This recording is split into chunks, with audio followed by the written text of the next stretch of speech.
Come on everybody now, gather round faster, 'cause Pone's about to talk about his modified blaster. What is up guys? Pone here, and today we're talking about the Hammershot. I've done quite a few mods with Hammershots. I like the Hammershot quite a bit, almost as much as the Strife. Normally one of my favorite Hammershots lives right up here. But let's take it down and have a little look at it today, shall we? Now the reason I busted out this blaster, and today in particular, is because Orange Modworks has just re-released this kit after not having it in stock for a really long time, except with a few changes. So this kit comes with the cylinder, an upgraded 8 kilogram spring, and then you get the hammer piece as well as a new trigger. Now with this one, the hammer is plastic and the trigger is plastic as well, with a sort of rubberish coating.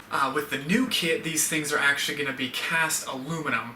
So if you like the metal trigger and hammer look, definitely check out that kit. Having it be cast aluminum could be positive and it could be negative. With this kit in particular, when I was installing it, I had some issues getting it installed and I actually had to grind down in some places. And that was because this plastic flexed, I believe, as you were trying to pull down on the 8 kilogram spring. So with the aluminum cast parts, you may not have the same difficulties installing, priming the blaster, because the aluminum is not going to bend like this plastic does. But if you do have a little issue installing it, it's not going to be as easy to just grind down those components to get them to fit in perfectly with your blaster. So it may be good, it may be bad, as long as the kit fits perfectly, having those aluminum parts are going to be a positive. So obviously with this kit, it does not have an air restrictor anymore, so you always want to deprime the blaster. And with the increased spring load, the performance has been increased. Normally I've gotten an FPS in a Hammershot somewhere between 60 and 62. This jumps up the velocity to around 70 FPS, which is definitely solid for a sidearm. Now this kit does cost $45, and you might be thinking, hey, why don't I just go buy a 3D printed 7-shot Hammershot cylinder and the blaster parts kit? Well, in most instances, even the 3D printed cylinders are going to cost you somewhere between $20 and $30, depending on where you get it, either on Etsy from a few people or on eBay. And then the blaster parts kit, which I know you can get from Containment Crew with the spring, is about $20 as well.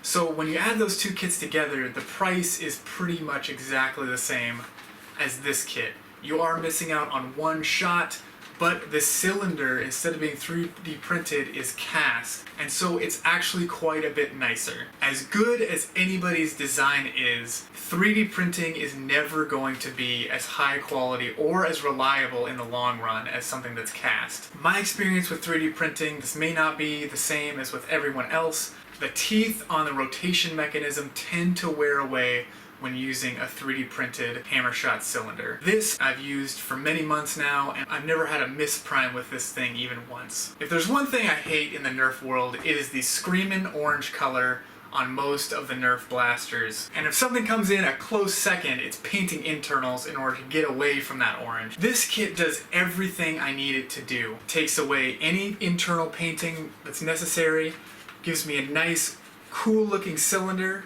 and I definitely love the dual colors here. I actually just noticed that they're actually doing an NVZ special cylinder. It's orange, I'll give you that, but if it's an NVZ thing, that's for good reason, because you're going to be out there in public with something that could be misconstrued as a real firearm. I'm a huge fan of the Hammershot, and so by extension, I'm a huge fan of any kit you can put into this thing. I will drop some links down below to Orange Modworks for this kit, as well as the NVZ special kit that's going to go on sale. I believe it's set next week. Can't get that quite yet, but you can pick up one of these, only with, again, the aluminum cast hammer and trigger. Alright guys, that is it for this video. Just wanted to show a paint job I did a while back on one of my favorite sidearm blasters, the Hammershot. Until next time guys, remember, it's not about having fun. It's about how pretty your blaster looks and how hard you wreck your friends.